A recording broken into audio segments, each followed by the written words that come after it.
As you can see behind me, the standings board is empty. That means only one thing. We're updating it today. Let's go. Yeah, we're here to talk some baseball. I've been mostly talking basketball recently, and I feel bad about that. However, we are in a busy time in the NBA, and so we're getting around to talking about baseball today. We're going to update the standings board. We're starting off in the American League East. Start off with the top two. It's the Yankees in first and the Rays in second, which, you know, if you told me the Rays would be in second by this point, I'd say no shot in hell.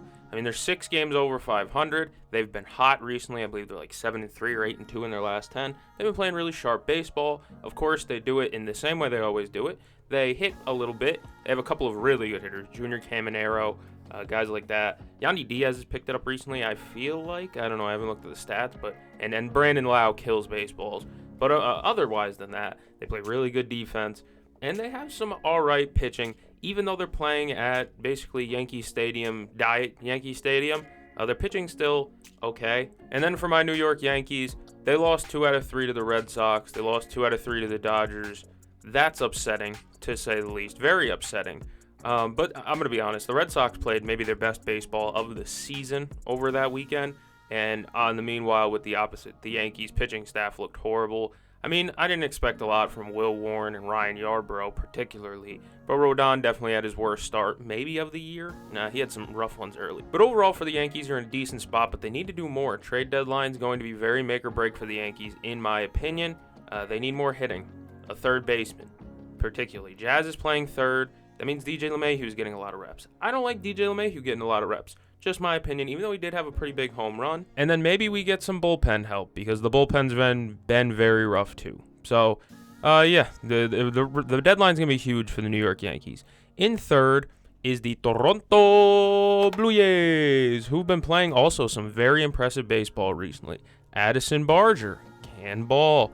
They got a lot of guys who just are good. George Springer's having a good year. Dalton Varsho's having a good year. Vlad Jr.'s having a great year. It's just a lot of guys having good years. George Springer having that comeback year was definitely much needed, because last year he wasn't his best self, and then the pitching's been okay. Barrios good, Gausman's good, Chris Bassett started off really hot. He's having a good year still. You know, so Toronto's having a pretty decent turnaround from where they were. 4 and 5 is Boston and Baltimore, the two Bs. Baltimore is, I don't know. They made some roster moves today. They sent Heston Kjerstad down. Yeah, they brought back Westberg and Mullins from the IL today, so they're getting healthier, you know. I'm not sure, though. They've dug themselves into quite a hole, but they are playing better baseball more of recently, so there's something to be proud about there. The pitching is still very shoddy, though. Even though Zach Eflin's looked okay. The last start I watched, he was moving all right, so we'll see how Baltimore kind of sees if they can steady the ship and right the ship, but it was such a bad start for them. I don't know how to climb out of that. In Boston, like I said, they played their best series of the year against the Yankees. This is the worst fielding team in baseball. Over the last 3 years, they've been the worst fielding team I've ever seen, and yet you have third baseman Abe Toro making a diving play on a Ben Rice line drive. You got Christian Campbell hitting, who can't hit. You also got him making nice backhand plays on line drives to second. They played their best defensive series of the year despite being the worst defensive team I've ever seen. Props to them. But they've been turning it around, and as long as they can stay at a 1-score games, they're in good shape. Move over to the Central. We can talk about the team that's still just dominating. They've been in first place since day one, and they are not relinquishing that anytime soon. It's the Detroit Tigers. They play really good defense. They have a lot of good pitching. Not a lot of good pitching, but they have enough good pitching, and their hitting's been okay too. I believe they took 2 out of 3 in that Cubs series, so I'm very proud of them there. They've shown that they can hang with the big dogs. And they have a couple of all-stars on their team. Torkelson's been really good. Glaber might be the AL representative at second base, which is going to be fun because he hasn't made an all-star team since, I can't remember, 2019 maybe? So Glaber may be an all-star starter. He's been very impressive. They got a bunch of guys on their team. Zach McKinstry, I didn't believe in the Zach McKinstry breakout, and I still don't believe it's a breakout, but he sees the ball very well. It's just a quality team with a bunch of quality players. Javi Baez is playing big time again, you know. So, good on Detroit. Detroit's had something to root for recently. I'm a basketball fan. I cover basketball on this channel, as you can see. And, you think about it. Pistons just had their best season since 2008. And then you think about baseball. Detroit Tigers are having their best season since Miggy Cabrera was a Triple Crown contender. So good on Detroit sports. They're actually doing really well. Here comes Minnesota in second place in the Central. And not really here comes, because this is the most inconsistent team you'll ever watch. They rattled off a bunch of consistent wins straight. You had to know it was going to come down at some point. But they are just so weird, right? And I believe Pablo Lopez is done for a while, so that obviously factors in. But they're a weird team. They really ebb and flow harder than most other teams I've ever seen. They'll be the team to win 15 in a row and then drop 7 straight. It's a really inconsistent team that definitely has me worried a little bit, but they are getting good help. Their lineup's been very good. Byron Buxton might be an all-star. Carlos Correa is having a rough year. However, there's other guys picking it up. And then their pitching. Their pitching was just very electric. Of course, like I said, Lopez being down sucks, super sucks, because he was dealing. He was starting to really turn his season around. But you still have Chris Paddock, for what it's worth. Bailey Ober is a decent arm, I guess. Joe Ryan. So Twins are in a pretty decent spot. I like where the Twins are at. I'm not saying that they're going to win the division or anything like that, but they put themselves in a good spot to contend for a wild card spot. But again, this team ebbs and flows harder than most other teams I've seen in the league. Ebbs and flows. The Cleveland Guardians, they fell off. We kind of knew that things were going weirdly good for them. The run differential was bad for a good portion of the year. And what's their run differential at now? Minus 22, and they're 3 games over. Yeah, their offense, it's weird. Their pitching staff isn't the deepest. Tanner Bybee and who's the other one they got? I would get Tanner Bybee and Ben Lively combined. I don't know why. Their pitching's not bad, though. Like Luis Ortiz, he's okay. It's not a great frontline starters, but their bullpen's been picking up the pace. Clase's turning it around. Cade Smith is just filthy, and same with Hunter Gaddis. I really like both of them. And they got that one, what is he, a lefty, I think, Kobe Allard, who's been pitching really well. Their starting unit, like I said, Gavin Williams, Luis Ortiz have been kind of rough watches at times. The Kansas City Royals are up next. They're up next behind Cleveland. Their hitting is atrocious, and it has been for quite some time now. They need to they just need to get the lineup better by any means possible. I don't know what more you can see from Kevin Biggio. I mean, he's bounced around the league for countless years at this point. And, of course, the Royals are like, yeah, we'll take him, we'll start him. Come on now. Sal Perez is getting unlucky. He's been one of the more unlucky hitters in baseball in terms of where he should be at versus where he is at. But right now, he's not having a great year. Vinny P's turning it around. Of course, Bobby and Garcia are having terrific seasons. But, Hunter Renfroe, Kyle Isbell, Michael Massey, John India, these guys aren't hitting. And I don't know what to do about that. Their rotation, I want to look at this because it's been fantastic.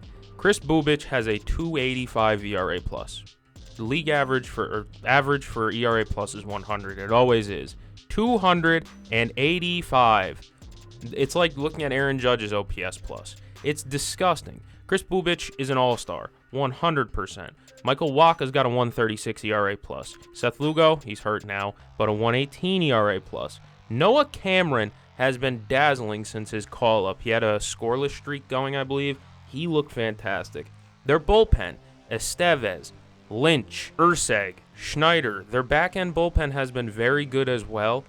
They just can't get a lead. They're hitting, like I said, they have 3 hitters above a 100 OPS plus, and I'm not joking about that. It's 3. Pasquantino's a 115, Witt 135, Garcia's a 141. The rest of the lineup can't hit. The 4th highest OPS plus on this team is Nick Lofton at a 106. Nick Lofton. They're so desperate they were giving Mark Canha opportunities. Mark Canha. How old is he now? 37? I mean, geez, man. And then up next is the pit of despair known as the White Sox. But Reinsdorf is out soon, so there's reason to celebrate, I guess. Reinsdorf's out. Finally. I want the White Sox to keep playing Tim Elko. Not because I think Tim Elko is going to be an all-star. Not even because I think Tim Elko is going to be good. I just really like the name Tim Elko. Why not? Edgar Cuero's getting a shot. He's been all right, I guess. Benny Boy might be a trade target for a team that wants a bloated deal. Benny Boy wouldn't be a bad thought for Kansas City. He was already there and succeeded once. In-division trades don't happen too often, but I don't see why not. But their best hitter this year has been Chase Miedroth. I'm pretty sure I'm pronouncing that right. And I knew nothing about him before the season, and I'm not going to sit here and pretend like I know everything about him today. I hardly watched the White Sox. Can I be honest with you? I hardly watched the White Sox. Out west, to lead, we have the team that never dies. It's the goddamn Houston Astros, the team that never dies. I tell people this all the time, and some people at the beginning of the season kind of called me crazy for it, but I said the Astros should never be counted out. They can look awful on paper. They can look awful hitting the ball. Every facet of the Astros can be bad, and I still will never write them off until they're 20 games under 500 with 3 left to play. I got to see them be dead before I can believe that they're done. The Astros just survive. It hasn't even been their hitting. Their hitting's been like mid. Christian Walker's having a pretty bad year. Yainer Diaz is taking a step back. They're starting Brendan Rodgers and Mo Dubon. I mean, that's not pretty. But you're getting all right offensive contribution from a few guys. Isak Paredes pulling fly balls. I like Isak. I've always liked it. Even when he was in Tampa, I really liked Isak Paredes. Of course, Jeremy Pena, that leadoff spot, JP. Jeremy Pena has been unbelievable since moving into that leadoff spot, and he ain't giving it back anytime soon. Jeremy Pena's been playing fantastic. I really appreciate what he's been up to this season. He's clearing the bases, too. He's getting RBIs playing leadoff. You know, runs, these stealing bases. Like, Jeremy Pena has had a pretty good year. Altuve's having like another Altuve year where it's like, it's okay. He's learning left field. He had a play the other day that resulted in a double where he slid for a ball and wasn't even close. Whatever. Just fun to see him try something new, being in that second base spot every day for a decade, it feels like now. It's pretty interesting to see him play left field. It's definitely different on the eyes for me. I'd like to give some shine to Victor Caratini, too. I did say that, obviously, Yainer Diaz has taken a step back. He was one of my breakout picks before the season, but Victor Caratini's had a good little season for the Houston Astros as well, so shout out to him. The back end of their bullpen's been really good. Josh Hader's been really good. Brian King, Brian Abreu. Brian King blew a save the other day, but Brian King and Abreu have been very good pieces to this team. So they got production coming from a lot of different guys. This is just Astros baseball. They get production from just about anybody they can. They squeeze every last drop of production out of all these guys that they can. And guys like Josh Hader are just dominating out of the back end of the bullpen. I think that they'll end up, I didn't predict them to win the division. I believe I predicted the Rangers to win it. Oh boy. Yeah, that one's tough. But I did predict Houston to finish second. They're in first right now, so at least I'm not too far off. Second place, the Seattle Mariners, who I think the hitting is starting to kind of phase away a little bit. Of course, Cool Cal has not stopped killing the baseball. Cal Raleigh's been unbelievable this year. We know that. But also, like, a Rosarena is okay. Julio got hurt the other day, but I think he's back in the lineup. He is back in the lineup. I saw him play yesterday. What an incredible game they played last night against the Diamondbacks, by the way. They came back on the top of the ninth when Justin Martinez got hurt. We'll talk about the Diamondbacks a little bit later. But outside of, this is one thing I got to say about the Mariners, outside of Andres Munoz, I don't know how many people I trust in that bullpen for the Mariners. I don't know how many. It's not a lot. Their hitting has kind of cooled off recently, which has definitely sparked this down trend that they've been playing recently. But they still have a bunch of guys playing okay. Like, you look at it, Jorge Polanco's cooled down quite a bit. Julio's been okay. Randy Rosarena's been okay. Of course, it's Cal. It's Cool Cal, bro. Cal Raleigh has been spectacular. But like JP Crawford, you spit on me. He didn't spit on that umpire. The umpire lied, in my opinion. Didn't see any spit in that replay. JP Crawford is my guy, though. It's tough because I predicted a JP Crawford breakout for last season, and it didn't happen last season. It's happening this season, though. He's got a 136 OPS plus. JP Crawford was a first-round pick, remember. I feel bad because this one guy I feel like I'm throwing under the bus here, but every time I watch Emerson Hancock pitch, it feels like a penciled-in loss. Not even penciled in. You could write it in with marker if you want. Permanent marker. Just write in L. Emerson Hancock is one of the best names in baseball because it sounds like he's from 1776. However, he's been a very rough watch to pitch. Even last night against the Diamondbacks, I believe he pitched, and he didn't look great. Third place is the Angels, who have a fun team, dude. Just a fun team. I enjoy watching them to an extent. So it was the first inning, and there was 2 outs, and the 3-hitter was up. Jorge Soler was on deck, and the 3-hitter gets out, so the end of the inning. And then they go to the bottom of the first, where obviously the Angels are in the field now, And Soler is taken out for Chris Taylor due to injury. I'm wondering, did Jorge Soler get hurt in the on-deck circle? Because I swear I saw him in the on-deck circle before the half inning ended. Either way, different complaint. But like Seanwell, Ohapi's got pop. Oh, Poppy. He's been killing the ball. Taylor Ward's got a bunch of homers, a bunch of strikeouts too. Someone might trade for Taylor Ward and get something good. Tyler Anderson's been pitching well. That's another guy that I think could be a trade piece for a team at the deadline. There's a lot of moving pieces on this Angels team that I just kind of like. They have a lot of players that I just like. You know, it's a shame Kyron Paris has been bad now, but the strikeout rate was just too high. We knew that. But I really like Seanwell. I think he swings the bat. He clubs baseball, same with Ohapi. And then, of course, Zach Neto deserves all the praise in the world. He's got the it factor. He's got swagger. I don't know how else to describe it. Aura? Will you accept aura? Zach Neto just has it. I don't know. It's just a feeling. He has it. Next up is the forever disappointing Texas Rangers. I mean, they won their World Series, so that's something a few years back, but they can't hit the damn ball. They can't. Jake Berger's come back up and popped the ball. He's been really good since his call-up again. However, like I said, man, it has been a rough watch for the Rangers recently. They don't score enough, and their pitching has been one of the best in the league. You think about it, Molly, DeGrom, Eovaldi, that's such a sick three right there. But they don't hit. They can't hit the ball. I don't know what more to do. Marcus Semion's having his worst season as a pro. Again, there's so many things that have gone wrong for just the offensive side of the ball for this Texas Rangers team. And that's all it comes down to is their inability to hit. From an inability to hit to an inability to pitch, it's the Oakland A's. They have one of the highest. They actually have scored maybe some of the most runs in the American League. They might have like the second or third most in the American League. They score. You know, they score at home, they score on the road, but they can't pitch. None of their pitchers are good. I'm gonna be honest, they have like 0 good starters. It's Mason Miller out of the bullpen or nothing. Sevy's been okay, but like their starting rotation has just been pretty damn bad, and their bullpen's been pretty damn bad except Mason Miller. So for the A's, again, it's just no pitching. Kind of want to go faster in this recording. Whatever. We can breeze through a couple of teams. The Mets, they lead the division. They've been crushing the Rockies. They got their stat pad in. Jeff McNeil hit like 3 home runs in that series. He's getting his stat pad home runs and getting the offense, get the offense flowing against a weak Colorado team.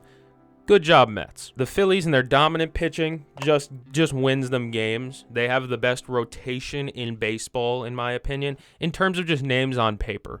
Now, in terms of quality, it's up in the air. But I think the Phillies have the best name brand pitching staff in baseball when healthy. Nola's not there right now, but Wheeler, Nola, Suarez, Sanchez, Luzardo.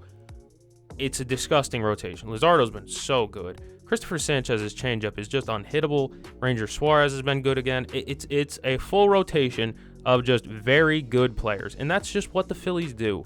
They have this rotation that is just so good that their lineup has the ability to kind of take a step back because their lineup's been a rough watch. Schwarber and Harper, I almost forgot about Bryce Harper, have been very good. But like you look at it and it's like Bryson Stott's taking a step back. Real Muto's aging, you can tell. Alec Boehm's picked it up from where he started, but he's still not playing great.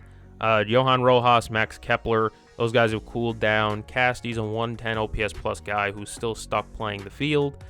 You know what I mean? It's not a bad team in terms of hitting.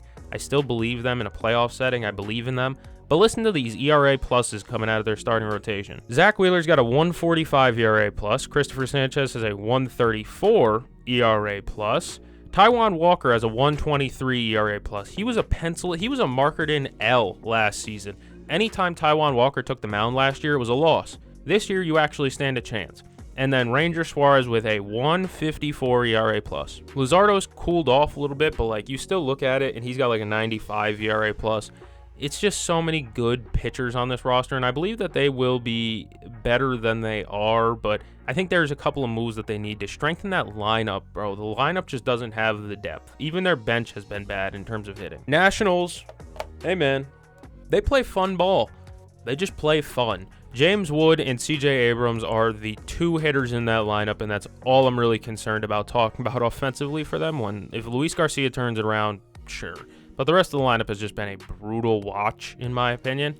And their pitching rotation's like, okay. They got a couple of guys that are above average. Mackenzie Gore, I believe Mitchell Parker has been turning it around recently. I might have the wrong guy. They got like 3 pitchers that all just blend together in my mind.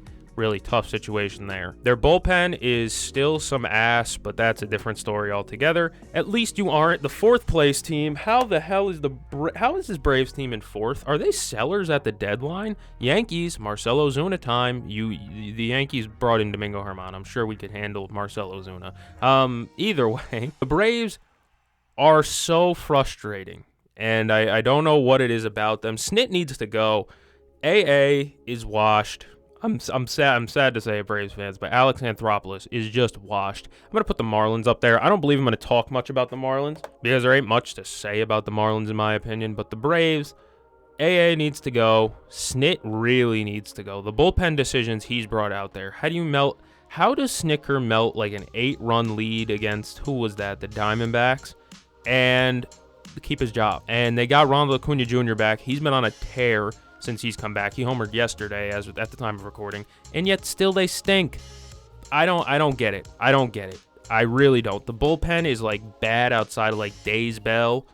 That's about it. But like Rysell hasn't been great. He pitched the 8th yesterday. It looked okay though. And then it's just a bad. Why is Rafael Montero on the team, but we cut Craig Kimbrell?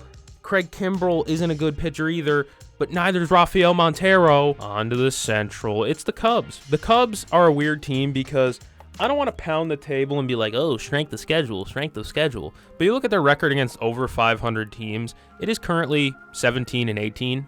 It's below 500 against teams over 500. That's not good. I'm not saying that they're stat padding or anything like that against bad teams, but they have faced the Rockies in 2 series in the last like 3 weeks, I think. They lost 2 out of 3 to Detroit, I think. It's been a weird team. I like the Cubs and I really like the direction they're going, but unfortunately, I'm not sure if I believe in it all that much. They lead I think, they're winning the division, obviously, but I still think that there's a chance that the 2nd place team, this lowly power of friendship St. Louis Cardinals team, can make a real run at it. Why do I think the Cardinals are a power of friendship team? Because I thought this was a tanking year, and I felt like they'd made it known this was a tanking year. Yeah, they're only, I believe, 6 games over 500, but I've grown to like so many players on this Cardinals team. It's unbelievable. Brennan Donovan's having a great year, of course. People know that by now, but like Mason Wynn's turned it into a good year. And then, of course, the guy. I mean, my favorite player coming into this season, my breakout candidate that I feel like I've hit the nail on the head the best with. No, never mind. Second.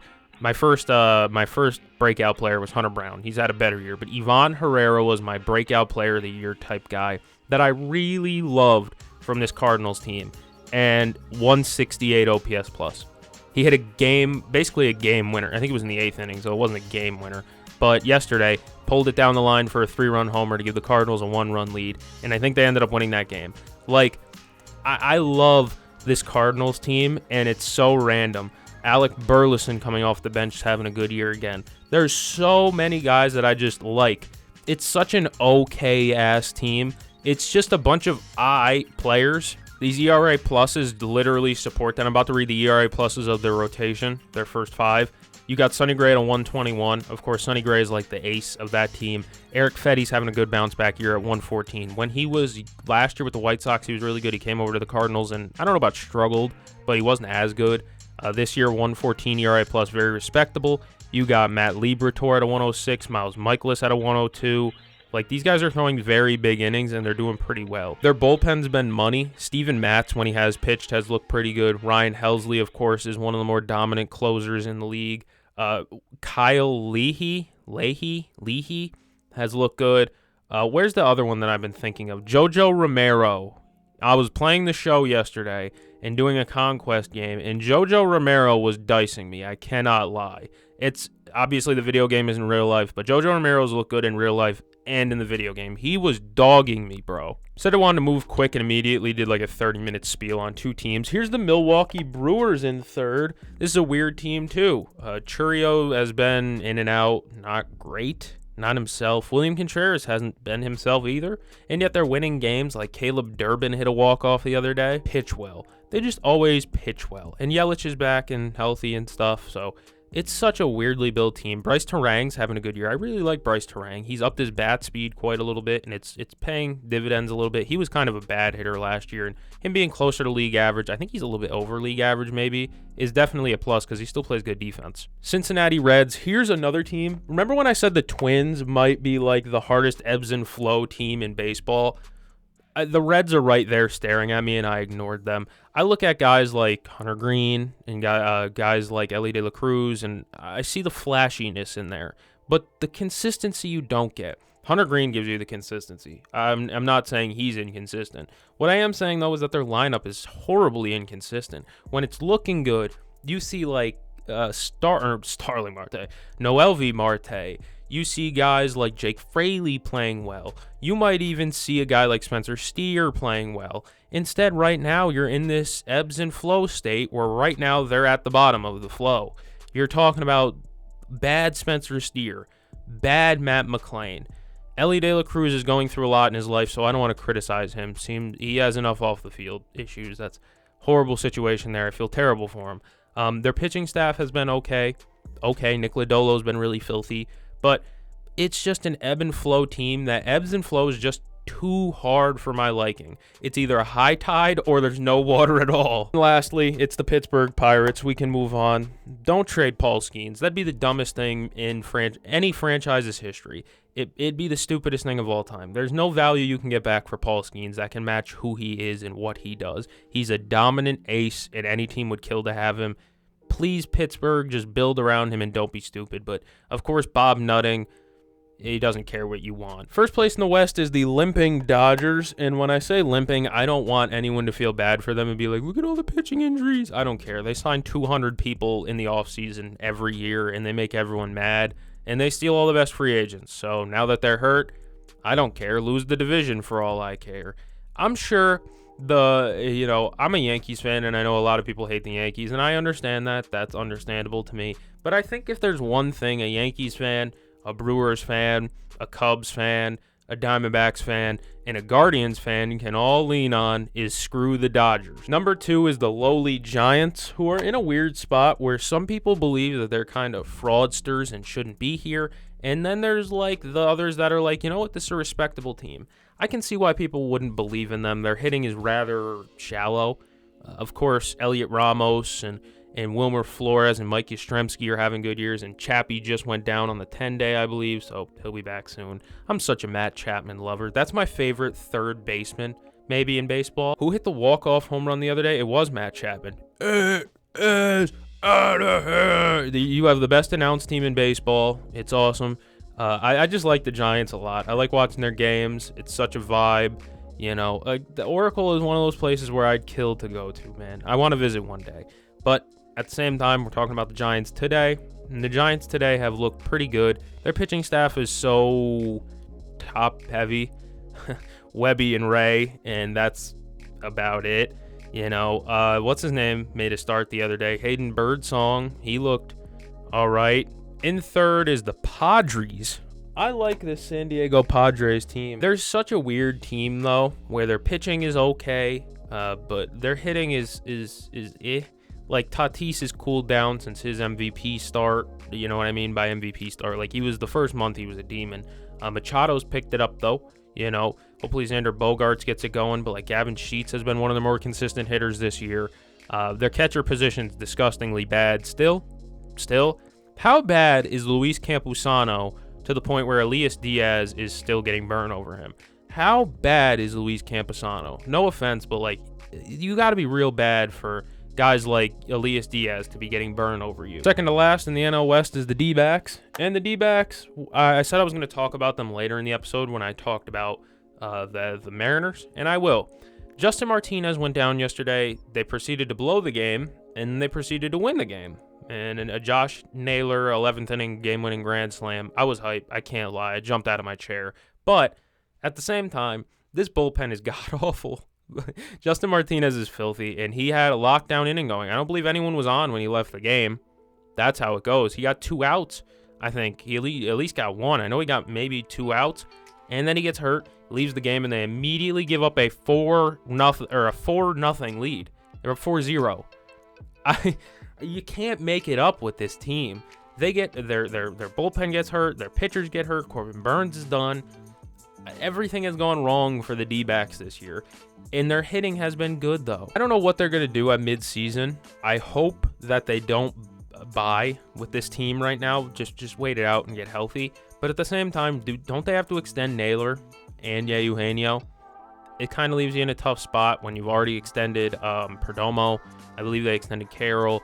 They extended Marte, I believe. Like, they are in a very weird spot, and there's rumors they're going to trade Eugenio Suarez. I don't know how to feel about that. I love Eugenio Suarez. I know he can't really pick it at third anymore, but he rakes. That's just what he does.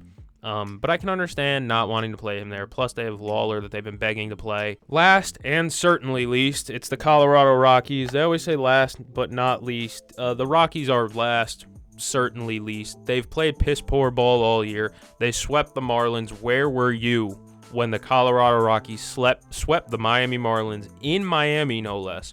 Very impressed by that win, but also not at all, because they're both sorry teams. No offense, Marlins fans, but that's the worst loss of the season for any team, and I don't think it'll be matched ever again this season. While I am moderately proud at them for sweeping the Marlins, they immediately went and got swept by the Mets. Much better team, though. They're only 27 games back, so theoretically they can make this deficit up. It's somewhere in there. Believe in the Rockies. They'll turn it around. They're 65 games into the season. That means there's a little less than 100 left, like 90-something, high 90s. I'm not a math guy, right? If they win out, they're still a 100-win team. I'm just saying, believe in them. They're going to win out. 100-plus wins in a row, including the World Series. All right, that's about it for this video. If you've enjoyed, like, subscribe. If you enjoy Zeke Tovar, subscribe. I'm going to go catch the game. I'll see you guys in the next one.